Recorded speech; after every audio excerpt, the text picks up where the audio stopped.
outro fator é entender Toda experiência é esta série. Fondation Jean Jaurès. Penser pour agir. Bénédicte Chéron, bonjour. Bonjour. Vous êtes docteur en histoire contemporaine, vous êtes maître de conférence à l'Institut catholique de Paris.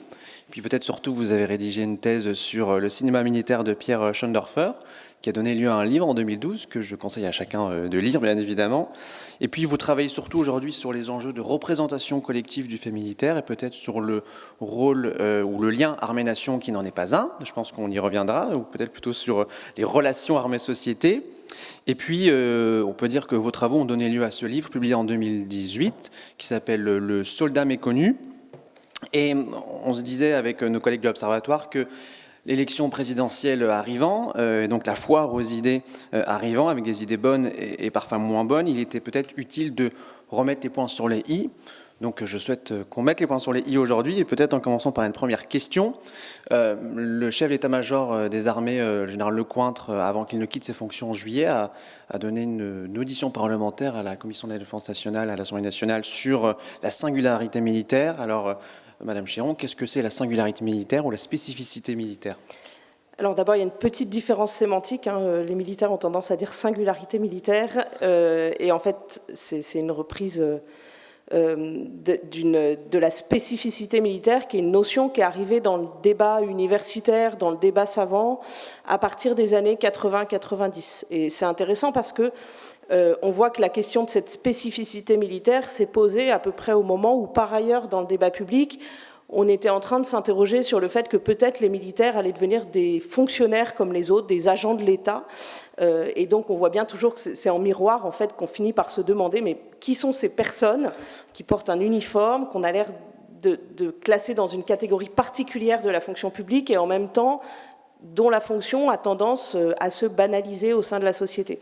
Et c'est surtout Bernard Bohen, qui est un sociologue qui a beaucoup travaillé sur ce sujet dans les années 90 et qui s'est posé cette question, qui a déterminé un tas de catégories de ce que c'est la spécificité militaire, et puis qui finalement a vraiment synthétisé le sujet en montrant que ce qui fait la particularité des armées, c'est qu'elles réunissent des personnes, alors qui, soit par la voie de la conscription, soit par la voie de l'engagement à l'époque, aujourd'hui par la voie donc uniquement de l'engagement, acceptent de combattre collectivement, donc de porter un dommage à un ennemi collectivement, par obéissance à une décision politique. Donc sans choisir l'ennemi qu'ils vont affronter, sans choisir ceux à qui ils vont porter un dommage, sans choisir la cause pour laquelle ils vont être engagés à l'intérieur ou à l'extérieur des frontières. Et on voit que cette définition, elle est importante. Il y a Laure Bardiès aussi, qui est une autre sociologue du fait militaire, qui a retravaillé sur cette question dans les années 2000-2010, parce qu'en fait, elle vient battre en brèche un certain nombre d'idées reçues sur ce que seraient les militaires. Les militaires ne sont pas des gens qui ont d'abord une vocation, ne sont pas des gens qui ont d'abord le sens de l'engagement. Il se trouve que oui, pour être militaire, il faut s'engager. Ce n'est pas des gens qui s'engagent pour mourir non plus. Ce n'est pas des gens qui s'engagent pour mourir. La particularité du militaire, ce n'est pas d'abord d'être prêt à mourir. C'est-à-dire que si les militaires étaient d'abord des gens prêts à mourir, il faudrait s'inquiéter sur leur santé mentale. C'est des gens qui sont d'abord prêts à porter une action violente. Alors c'est un mot qui fait un peu peur, mais je pense qu'il faut accepter de le regarder en face.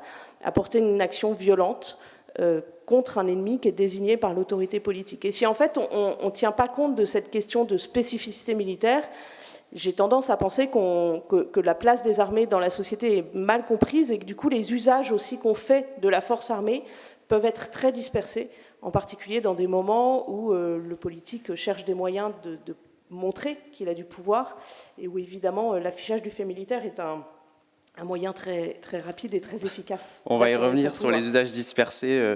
Et est-ce que, alors vous avez beaucoup travaillé donc sur ce point-là, maintenant qu'on a défini ce que c'est la spécificité ou singularité militaire, si on préfère le terme que préfèrent les militaires, est-ce qu'on peut dire que les Français qui aiment leurs armées comprennent à quoi elles servent ? Alors, c'est une question qui est compliquée parce que savoir ce que les Français comprennent de leurs armées, c'est un beau défi, parce qu'on a des outils qui sont très, très vraiment dispersés, disparates, parcellaires.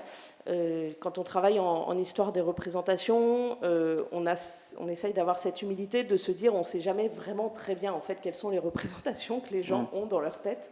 Ce serait très, très présomptueux de penser qu'on peut affirmer des choses en la matière de manière définitive. En revanche, c'est vrai qu'on a des indicateurs. On a des indicateurs parce que les représentations, eh bien, elles s'expriment par exemple dans la vie culturelle. On a une industrie cinématographique qui est un indice de l'état d'une représentation donnée à un moment donné. On a de la littérature, etc. Et puis on a tout un traitement médiatique qui permet aussi de donner une idée de l'alchimie qui peut se faire entre différentes représentations sur un certain nombre de sujets d'actualité. Et puis on a aussi des enquêtes sociologiques très précises et on a vraiment besoin des sociologues. Je ne suis pas sociologue, moi je suis historienne, donc on a vraiment besoin des sociologues sur ces sujets. Et en fait, tous ces éléments, je ne vais pas tous les détailler parce que ce serait vraiment très long, mais permettent de dire en effet qu'on est... Alors c'est peut-être quelque chose qui est très structurel et qui est toujours à revoir, c'était probablement déjà le cas au parti au XIXe siècle, mais on est probablement à la fin d'un cycle qui se caractérise par une affection qui se manifeste de plus en plus de la part des Français pour leurs armées, c'est-à-dire qu'il y a vraiment une espèce de fascination presque pour la chose militaire, mais une fascination qui se caractérise aussi par une grande incompréhension de ce que vivent les militaires au sein des armées. D'abord parce que la spécificité militaire, on pourra y revenir, mais a été largement évincée des représentations collectives des Français, grosso modo depuis la fin de la Seconde Guerre mondiale. Et puis parce qu'on est aussi dans un moment où les armées ayant été professionnalisées avec des effectifs qui ne sont pas tout à fait ceux qui avaient été annoncés au moment de la professionnalisation, les points de contact réels entre les Français et leurs armées sont réduits à la portion congrue. Et en fait sont réduits la plupart du temps à ce que les médias, au sens le plus large du terme, peuvent raconter de la vie des armées. Vous avez évoqué, vous avez utilisé le mot fascination. Il y a eu tout un tas de questions ou de fantasmes, parfois historiques en France. Je pense, on pourrait évoquer le général Boulanger, le maréchal Pétain, ou même le général de Gaulle, une sorte de fascination, de fantasme du retour du militaire qui viendrait remettre de l'ordre. Et peut-être même plus récemment, il y a eu des tribunes aussi qui ont été publiées. Est-ce qu'on peut dire que ces sujets-là sont l'illustration un peu de la fascination, du rapport ambigu que les Français entretiennent avec les militaires ? Alors oui, mais je ferai une différence assez nette entre la manière dont, dans le passé, il y a un siècle et demi, les Français pouvaient se dire que le chef militaire était un recours, et la manière dont aujourd'hui ces questions font irruption dans le débat public. Quand, à la fin du XIXe siècle ou dans l'entre-deux-guerres, les Français se posent la question du chef militaire, ce qui est une question en fait qui se pose dans beaucoup de sociétés, y compris démocratiques, de manière assez régulière. C'est en général le signe d'un état de crise, c'est des choses qui ont été très très étudiées en histoire. Ils savent ce qu'est un chef militaire. C'est-à-dire que les Français de l'entre-deux-guerres, il y a assez peu d'ambiguïté pour eux sur le fait que le rôle des armées au sein de la société, c'est de faire la guerre, c'est de combattre, c'est de porter un dommage à un ennemi. Et le chef militaire, il apparaît comme éventuellement un recours parce que dans des circonstances où il y a effectivement cette conflictualité armée violente, il a pu faire, on estime en tout cas, à tort ou à raison, qu'il a fait la démonstration de son efficacité. Aujourd'hui, quand il y a cette interrogation, qui en fait est assez marginale, parce que toutes les enquêtes montrent que les Français, il y a un vrai sujet sur la question de la demande d'autorité. Ça, c'est un sujet, c'est assez bien diagnostiqué par les sociologues qui travaillent sur l'évolution des valeurs des Français depuis une quarantaine d'années. Il y a vraiment une question sur la question de l'autorité, mais en revanche, on voit que la demande d'autoritarisme, par exemple, est une demande qui est assez faible, qui ne bouge pas. C'est-à-dire qu'il n'y a pas une grande envie d'un régime autoritaire qui se manifeste de manière nette et durable. Il peut y avoir des pics, mais il n'y a pas ça de manière durable. Mais aujourd'hui, en tout cas, le chef militaire, on peut s'interroger sur le fait que les Français sachent ce qu'est un chef militaire, sachent ce qu'est un chef d'état-major des armées. Parce que, de fait, en fait, ils ont un peu oublié, probablement, depuis une cinquantaine d'années, que le chef militaire, c'est d'abord quelqu'un qui est formé à faire la guerre. Et c'est un métier, en fait. C'est un apprentissage qui nécessite des compétences et des savoir-faire particuliers. Il se trouve que de ce métier peuvent découler un certain nombre de savoir-faire autres. D'ailleurs, comme dans toute profession, heureusement, on a une finalité dans notre métier. Et puis, il se trouve qu'on a des savoir-faire qui en découlent. Mais les choses sont probablement moins nettes qu'elles ne l'étaient au début du XXe siècle sur ce plan-là. Non, c'est drôle ce que vous disiez sur parce que vous avez évoqué le fait une sorte de recours à la violence. Je pense que si on relisait la Tribune des Généraux, je ne sais pas si je vous encourage à le faire, mais on voit qu'ils essaient quand même, celles et ceux qui l'ont écrite, de dessiner une sorte d'état de guerre et de violence et de crise qui en fait justifierait un retour aux militaires. Alors ça c'est une prise de parole qui est de l'ordre du politique. Donc on peut avoir un avis sur cette question, et moi en tant que chercheur sur mes questions, je ne vais pas m'engager sur le diagnostic qu'on fait sur l'état général de la société française. Ce qui est plus intéressant, plus que le texte lui-même, en fait, c'est sa réception. C'est ce qui provoque dans la société française. Alors évidemment aussi dans un contexte politique qui est particulier, qui est déjà pré-élection présidentielle.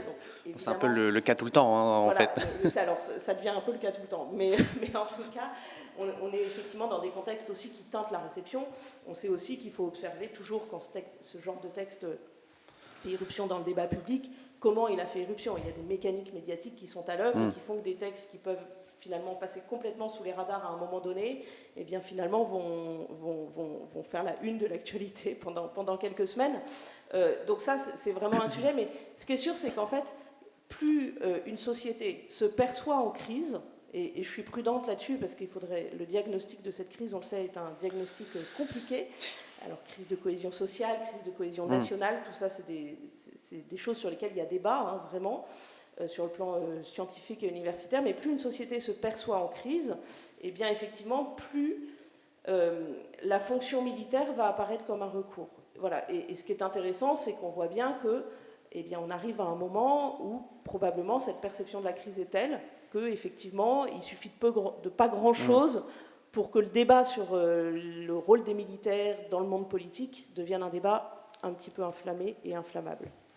Alors, on commence à glisser vers le terrain du politique, et vous avez déjà tout à l'heure utilisé des termes comme, il me semble, l'usage dispersé du militaire. Je nous propose peut-être d'évoquer cette fois plutôt le lien entre, ou plutôt la perception qu'ont les politiques des armées. Vous avez parlé de usage donc dispersé du militaire, parfois de super fonctionnaire ou d'un fonctionnaire un peu à part. Quand on voit les usages que font les politiques du militaire, je pense au SNU, au service militaire adapté, où il y a eu encore des nouvelles annonces récemment, même pendant la crise sanitaire, que ce soit sur le plan opérationnel, mais aussi parfois sur le vocabulaire utilisé. Je pense que nous sommes en guerre. Et puis à l'opération Sentinelle. Quel est le rapport aujourd'hui du politique aux militaires? Je pose la question largement. Est-ce qu'eux aussi comprennent la singularité militaire? Alors, là encore, c'est un sujet compliqué parce que ça dépend quelle politique, à quel moment, dans quelle fonction, et le sujet est un peu vaste. La société politique, le monde politique est un vaste monde avec ses propres contradictions internes, ses propres diversités.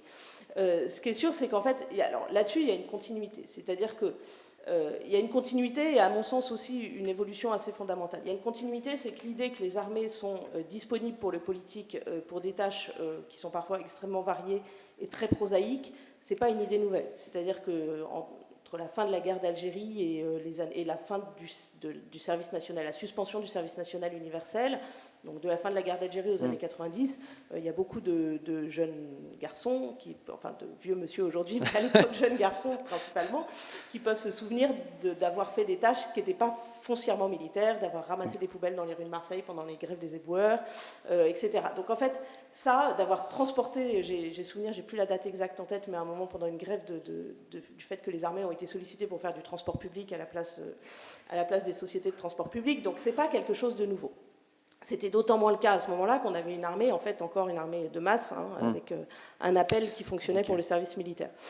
Ce qui peut apparaître comme nouveau aujourd'hui, c'est que dans ces usages un peu multidirectionnels de la force armée à des fins qui ne sont pas spécifiquement militaires, entre en jeu aussi cette question de la société qui se perçoit en crise et d'un pouvoir politique qui entretient avec les Français des rapports qui sont des rapports assez peu pacifiés, avec des enquêtes qui montrent à répétition que les Français ont une grande défiance envers le personnel politique alors qu'ils ont une grande confiance dans un certain nombre d'autres institutions et notamment les armées. Et donc c'est sûr que dans ces usages, le politique ne trouve pas seulement une utilité directe qui est par exemple, alors c'est pas arrivé récemment, mais de ramasser des poubelles en cas de grève des éboueurs, ou pendant l'opération Résilience de venir effectivement en support d'un certain nombre de services publics dans la crise sanitaire, il trouve aussi un moyen d'affichage et de communication. C'est-à-dire que Dans les années 1970 et même encore 80, on était dans des moments où l'antimilitarisme était encore un élément structurant du débat politique.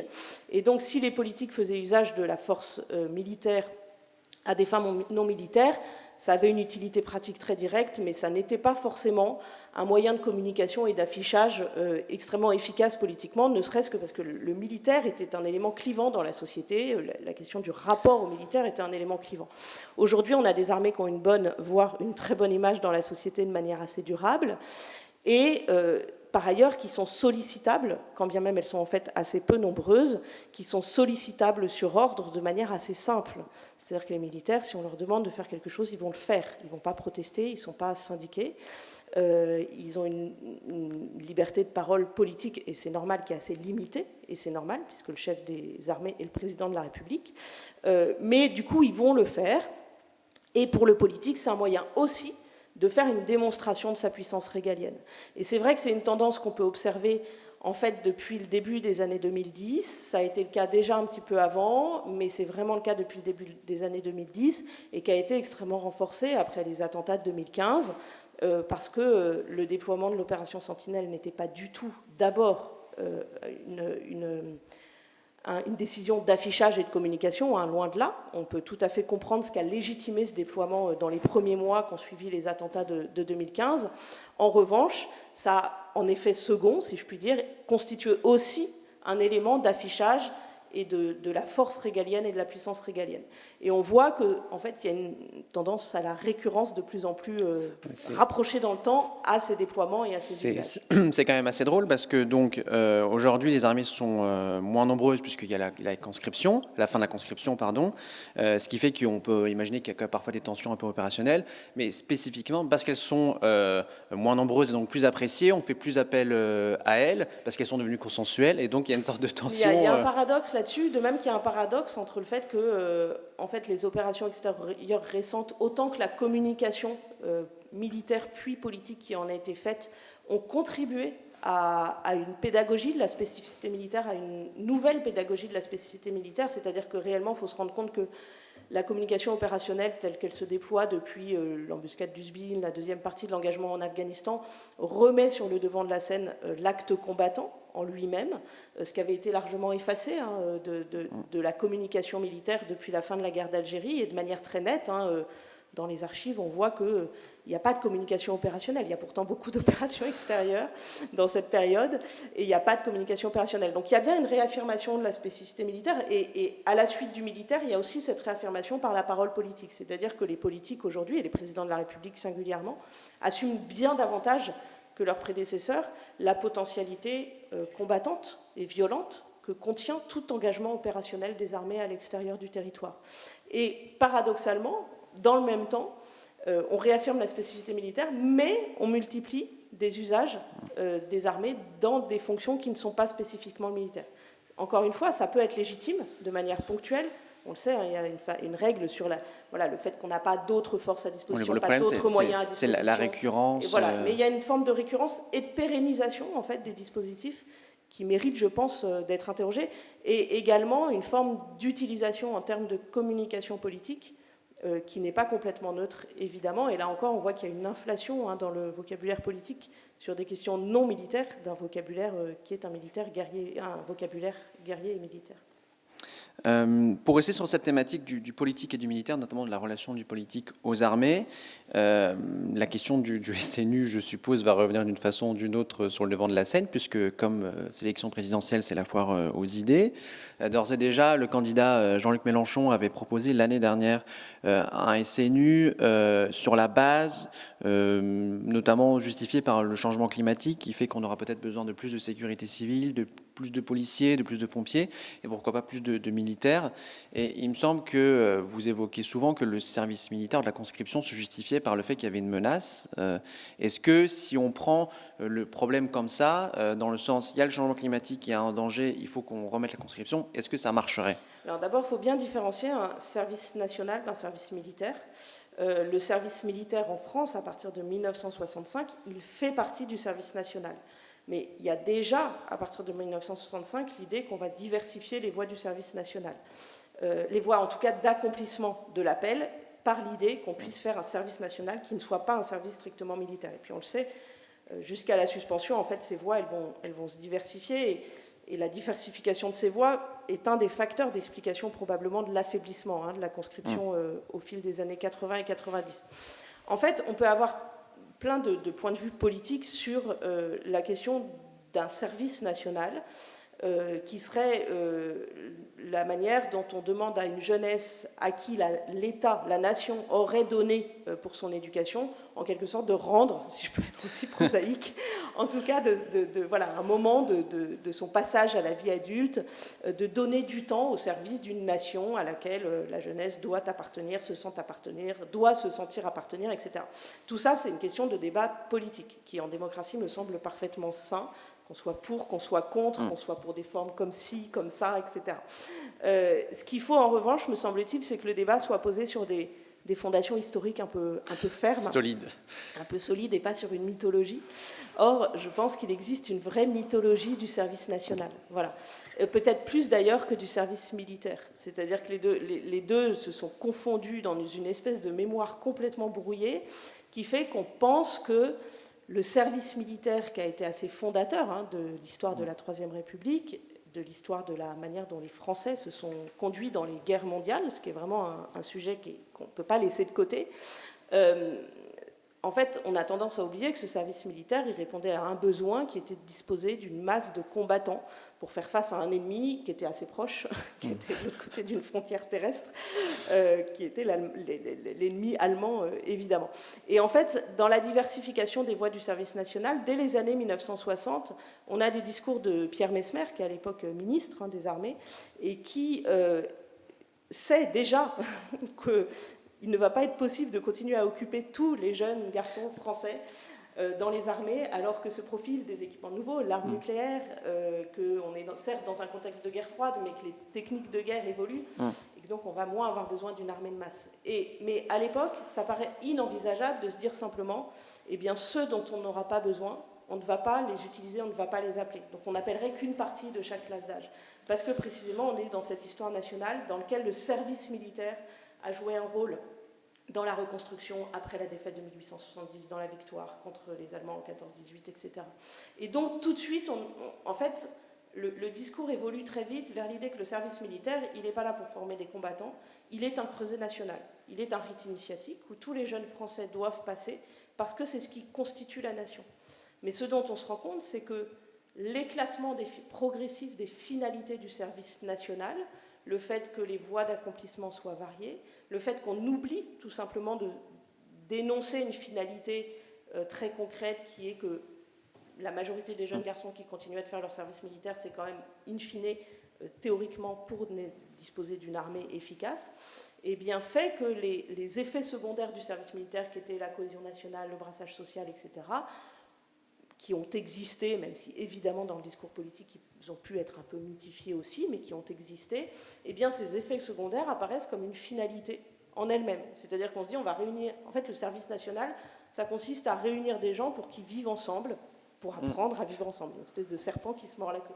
Et en fait on voit bien que dans tous les débats contemporains, là, très très contemporains politiques sur ces questions autour du service national, et bien finalement, ce brouillage mémoriel, il joue un rôle. C'est-à-dire qu'on se dit que réunir des jeunes et les mettre en uniforme pour qu'ils vivent ensemble, pour apprendre à vivre ensemble, ça peut fonctionner. Parce que le service militaire fonctionnait. Mais on oublie que le service militaire, c'était pas ça. Donc en fait, on ne se concentre plus que sur les externalités positives, mais secondaires. Mais juste, il y a un élément, il me semble, que vous dites aussi, c'est que si on les fait vivre ensemble et si on leur fait apprendre à vivre ensemble et à être collectif, c'est aussi parce qu'il y a la finalité militaire à la fin. Donc le fait d'être solidaire, etc., c'est bien pour la finalité combattante, quoi. En fait, le service militaire a fonctionné peu ou prou, tant que, en fait, deux choses. La finalité a été clairement assumée. C'était la finalité combattante, en fait, de former des combattants au service de la nation. Alors après, on peut en débattre politiquement, encore une fois. Et d'ailleurs, c'était sain qu'il y ait aussi de l'antimilitarisme qui pose la question de ce service militaire, du rôle qu'on faisait jouer à la jeunesse. C'était sain qu'il y ait des courants pacifistes qui n'existent plus du tout. Mais en fait, ça a fonctionné tant que cette finalité a été assumée d'une part, et tant que sa finalité également a fait l'objet d'un relatif consensus national. Parce qu'en fait, pour qu'une obligation soit admise, c'est-à-dire que l'obligation qui pèse sur une classe d'âge dans son entier, aujourd'hui qui pèserait sur des garçons et des filles, donc 600 000 à 800 000 jeunes de chaque classe d'âge, pour que cette obligation-là, cet impôt, parce qu'en fait c'est un impôt en temps, soit accepté, il faut qu'il y ait un relatif consensus national. Évidemment, il n'y a jamais un consensus national parfait sur rien, puis c'est la France, mais en tout cas, il faut qu'il y ait au moins un relatif consensus national. Et là, on voit bien que ces deux questions, dans tout dispositif qui se veut obligatoire, parce que c'est là qu'il y a une question, c'est sur la question de l'obligation. Après, si on est sur des dispositifs qui reposent sur le volontariat, on est dans un autre sujet, c'est-à-dire qu'on offre un service à des volontaires. Pourquoi pas, mais c'est un autre débat que celui d'un dispositif obligatoire. Vous avez tout à l'heure évoqué, et je vous propose de basculer sur peut-être le rapport des armées à elles-mêmes et peut-être à la finalité militaire ou à la singularité militaire, etc. Est-ce qu'on ne peut pas dire que les armées sont un peu responsables aussi de ce côté d'avoir un peu brouillé leur image de finalité militaire? Je pense que vous évoquez régulièrement les campagnes de recrutement des années 2000 ou à la suite de la fin de la conscription. Est-ce qu'elles ont aussi une part de responsabilité dans cette image brouillée? Alors, oui, évidemment. Parce que les premiers à pouvoir se raconter, ce sont quand même les militaires. Alors, ils sont soumis à une autorité politique, donc il est normal qu'il y ait une certaine congruence entre ce que disent les militaires et la manière dont les militaires se racontent et la manière dont le politique veut raconter le fait militaire dans une société donnée à un moment donné. Donc ça, on ne peut pas en vouloir aux armées de ne pas prendre une voie totalement différente de celle que le politique emprunte. Il y aurait quelque chose de vraiment incongru. En revanche, ce qui est vrai, c'est que quand on regarde la communication militaire, alors on peut parler effectivement des campagnes de communication qu'on fait suite à la professionnalisation. La plus connue, ça a été celle dite des 400 métiers pour l'armée de terre, où effectivement on mettait en avant la qualification technique et professionnelle avant le fait d'être militaire dans cette campagne. Moi, je jetterai pas il ne s'agit pas de porter un jugement sur les gens qui ont fait cette campagne. Ils ont agi dans un contexte donné, avec des contraintes données, une ambition de recrutement qui était très très forte et très élevée à l'époque, parce que les promesses était forte en termes d'effectifs, et dans un moment de chômage de masse, et puis aussi avec ce qu'étaient les techniques de communication de l'époque, donc ça, évidemment ça joue. Mais même quand on remonte en amont, en fait, ce dont on se rend compte, c'est que les armées sont pas... Il y a trois phases, en fait, si on essaye de faire de l'histoire un peu longue, du coup ça va être forcément un peu réducteur, mais tant pis, on va y aller comme ça. Il y a une première phase après la guerre d'Algérie, et jusque au début des années 80, on est vraiment dans une phase de repli de la communication militaire, qui en fait est due vraiment à l'empilement des strates douloureuses pour les militaires, que sont la défaite de 40, le fait que finalement le rôle de l'armée française dans la libération de 45 est un rôle qui en fait est assez peu représenté et compris dans les représentations culturelles françaises. On n'a pas un film qui raconte, à l'époque en tout cas, on n'a pas énormément de grands films, de grandes œuvres qui racontent aussi ce qu'ont vécu les militaires qui, pour certains, ont continué à combattre dans la défaite de 40, puis après jusqu'en 1945. Donc il y a évidemment tout ça pèse, évidemment la guerre d'Algérie pèse, le fait que ce qui a été vécu en Indochine reste dans un espèce de trou noir de représentation pèse aussi, et donc il y a un repli vraiment de la communication militaire avec une parole vers l'extérieur qui est timide, et puis on est dans un moment où en fait les militaires vont avoir comme souci principal de se faire connaître des Français alors qu'ils reviennent sur le territoire national. C'est souvent aussi quelque chose qu'on oublie, c'est qu'en fait jusqu'en 62, les militaires sont peu sur le territoire national. Ils n'agissent pas sur le territoire national. Et donc, ils reviennent dans les casernes, et là, il va y avoir beaucoup de journées portes ouvertes, d'accueil, mais il y a un lien qui va se tisser surtout par ce biais-là, et une parole publique, en tout cas des militaires, qui est très en retrait. Et puis, il y a une seconde période, parce que le temps passe, les générations passent, les douleurs s'estompent un petit peu, qui est celle des années 80-90, où en fait, la communication militaire va essayer de donner des armées l'image la plus aimable possible. Alors on est aussi dans un moment de l'histoire de la communication, où on fait en France on fait ce que les Américains ont fait dans les années 60-70, plein d'enquêtes sur ce que les gens veulent, sur ce qu'ils aiment, etc. Et donc on a des enquêtes magnifiques, on les trouve dans les archives à Vincennes sur...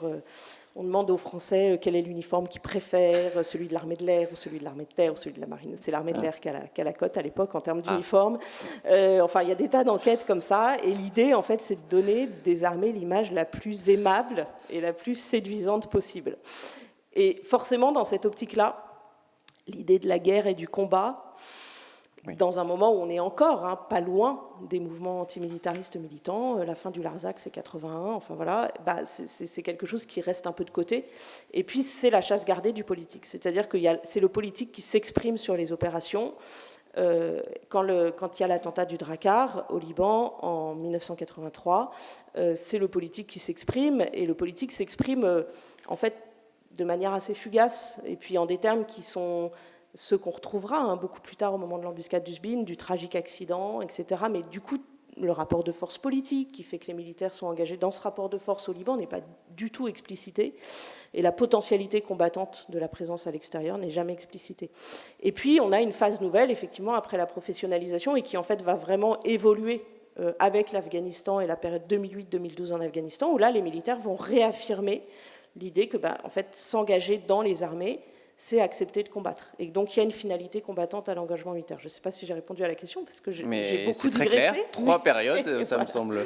Mais alors, est-ce que du coup, aujourd'hui, on est toujours dans cette période 2008-2012, est-ce qu'il y a un certain renouvellement quand on voit du film au cinéma aussi, ou de nouvelles méthodes? Il y a vraiment des évolutions. Alors, on manque de recul. Donc là, je vais faire l'historienne de base, mais on manque vraiment de recul pour évaluer. De Marc Bloch, donc on fait de l'immédiat. Oui, mais là, on est vraiment le nez dedans. Donc, on peut faire de l'observation et tenter de donner des pistes, mais voilà, je ne sais pas très bien ce que ça va donner encore. En revanche, oui, il y a un renouvellement qui est palpable à l'échelle d'une dizaine d'années, donc, sur la médiatisation des opérations, c'est-à-dire qu'il y a une médiatisation des opérations qui est beaucoup plus forte. Alors, on peut se dire qu'elle c'est encore très lisse, trop lisse, etc. Mais en tout cas... Quand vous dites lisse, c'est-à-dire... C'est-à-dire que c'est très maîtrisé, c'est très sous contrôle, et il n'y a pas le côté qu'a pu avoir la communication américaine à une époque, ça a été moins le cas après, de se dire... L'essentiel, c'est qu'on en parle. Parlons de nous, en bien, en mal, mais au moins, ça donne à voir des réalités. Là, la diversité des réalités, elle est montrée parce que, par exemple, il va y avoir dans la communication opérationnelle un vrai souci de montrer la diversité des unités engagées sur le terrain. Il ne va pas y avoir ce focus un peu systématique qu'il y a eu pendant... Alors, toute la période où on parlait moins des opérations, en fait, les seuls qui étaient encore qualifiés de combattants, en fait, c'était les légionnaires et les parachutistes. Donc, pendant très longtemps, quand on parlait des opérations et de la guerre, c'était légionnaires et parachutistes. C'est vrai que, par exemple, là-dessus, il y a une vraie ouverture. On montre aussi ce que font la logistique, enfin, tout le monde. Voilà, tout le monde est impliqué dans cette médiatisation. La finalité combattante est bien davantage assumée, mais c'est possible aussi parce que les politiques et les présidents de la République successifs l'assument de plus en plus, parce qu'ils ont eux-mêmes un discours qui est de moins en moins... victimaire sur les militaires qui meurent en opération, c'est-à-dire qu'entre les hommages nationaux qui suivent Uzbin, ou même qui suivent les morts de l'opération Licorne en 2004 à Bouaké, à l'époque c'était Jacques Chirac, donc, et aujourd'hui c'est sûr que les discours des présidents de la République... Là vous faites référence par exemple au discours de Nicolas Sarkozy en 2008 à Uzbin, où il parlait d'une attaque lâche, ils ont été victimes, etc. Voilà, en fait on a eu un discours, alors en fait dans le discours de Nicolas Sarkozy, il y avait déjà un peu les deux, mais il promettait la transparence aux familles, par exemple. La transparence, on la promet dans des enquêtes policières, on la promet dans des faits divers. C'est plus compliqué de promettre la transparence en matière de guerre, parce que, avant de dénouer tous les fils, il va s'écouler un petit peu de temps. Donc voilà, on a vraiment une évolution des discours présidentiels. Il y a moins de compassion. Il y a de la compassion pour les familles, ce qui est normal, mais il y a moins, voilà, cette tonalité victimaire et davantage une tonalité un peu épique. Alors parfois, ça verse dans le très très épique. On peut aussi avoir un regard distancié là-dessus, mais en tout cas, il y a ces évolutions. Après, ce qui est certain aussi, c'est que les armées, elles sont soumises à des contraintes qui sont vraiment très multiples de recrutement, d'adéquation avec le discours politique, de cohérence avec le discours politique qui est tenu sur elles. Elles sont aussi soumises à des contraintes de communication interne, et on sait aujourd'hui que la communication interne et externe sont très étroitement liées, et donc la manière dont on parle d'une institution dans les médias, c'est de la communication interne, et que donc, par exemple, les armées ne peuvent pas ne pas communiquer sur leurs engagements dans des opérations qui ne sont pas des opérations strictement militaires. Et d'ailleurs, je ne suis pas sûre qu'elles le souhaiteraient, parce que les armées s'engagent dans toute opération avec la volonté de bien faire leur travail, de répondre à une demande politique. Donc il reste cette multiplicité de facettes. La question, c'est de savoir si toutes ces facettes de la communication, enfin, si toutes ces facettes du récit qui se construit par la communication militaire sont articulées à la spécificité militaire ou ne le sont pas. Voilà. Donc ça, c'est un peu trop tôt pour le dire C'est un peu tôt. Il y a des périodes où je me suis dit, j'étais jeune et naïve, là c'est très très articulé, donc c'est assez cohérent. Et puis en fait, Il suffit qu'il y ait une opération massive, non spécifiquement militaire, type Sentinelle ou Résilience, qui soit déployée, ou qu'il y ait un enthousiasme politique pour le service militaire volontaire. Et évidemment, les armées ont aussi intérêt à communiquer sur ces dispositifs, parce que c'est des dispositifs qui donnent à voir leur proximité avec les Français. Là aussi, elles ne peuvent pas ne pas faire, quoi. Elles peuvent considérer qu'elles ont intérêt à le faire. Voilà. Si on me demandait franchement mon avis, je dirais à mon sens qu'à moyen terme, elles n'y ont pas forcément intérêt. Mais ça, c'est un autre débat. Il faut distinguer les temporalités. Donc, voilà. Et on peut dire aussi que les armées sont un peu plus détendues quand on voit aussi des livres qui sortent comme celui de Jean Michelin, Jonqui ou Brice Herblanc, lâche un peu du lest aussi sur les récits ou... Oui, alors c'est à la fois les armées et à la fois l'état de la société, c'est-à-dire qu'il y a aussi une demande. Ces livres fonctionnent parce que... des militaires écrivent. Les militaires ont toujours écrit, beaucoup. Rarement en exercice, plus après coup. Voilà. Et là, on ne peut pas ne pas citer la revue Inflexion. Non, mais la revue Inflexion est récente. C'est vraiment une revue qui suit la professionnalisation, qui s'inscrit aussi dans une période nouvelle pour la parole militaire. Donc il y a des nouveautés. Il y a effectivement une plus grande liberté pour que les militaires puissent s'exprimer publiquement dans un cadre qui reste quand même très contraint. Il y a aussi des moments où on voit que la parole militaire, parce qu'elle vient trop vite après une opération ou pendant une opération, ou parce qu'elle porte un discours qui est jugé politique, va provoquer des crispations. Et je ne parle pas là des dernières tribunes, qui sont toutes fraîches encore.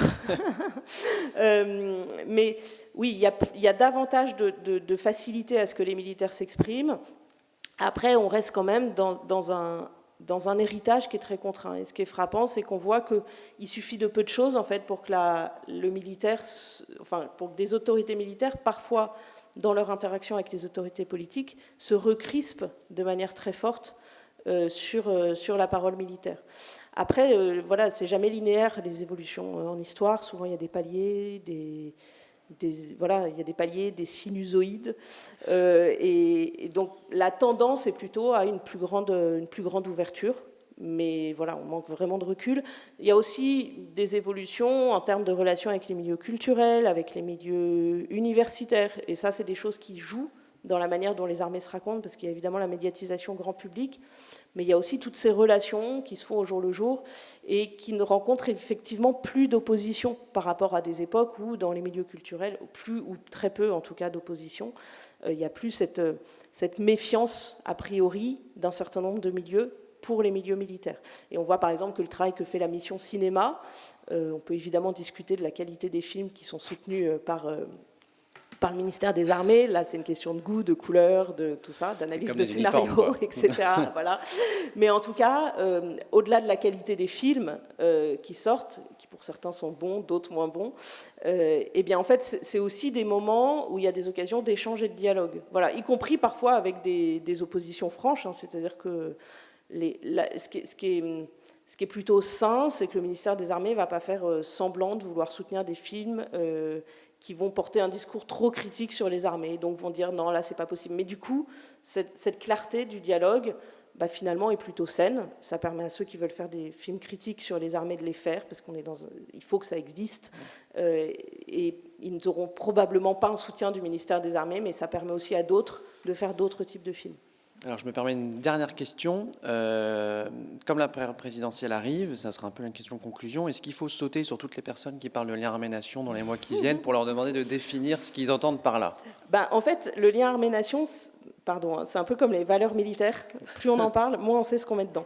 Donc, c'est un peu une difficulté.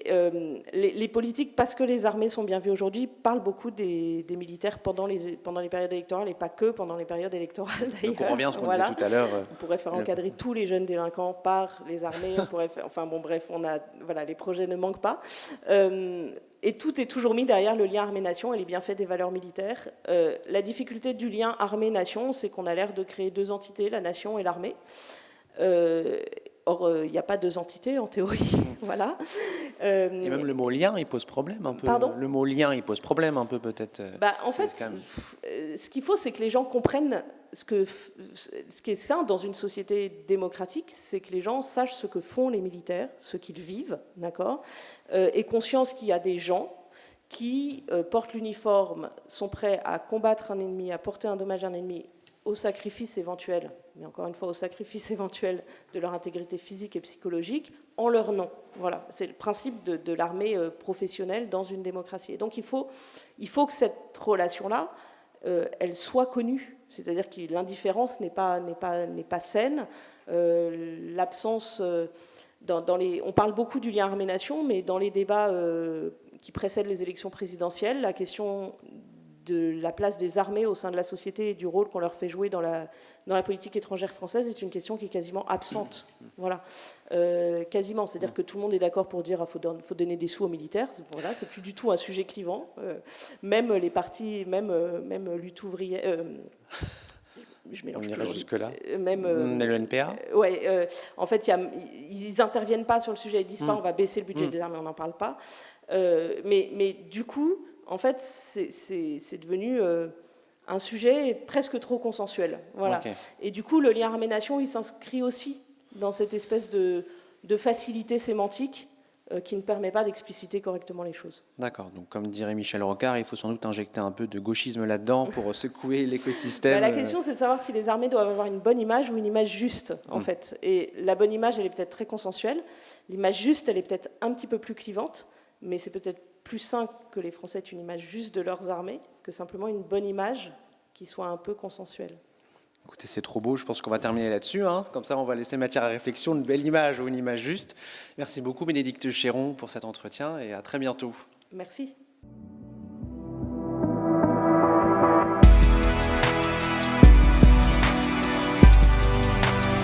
Fondation Jean Jaurès.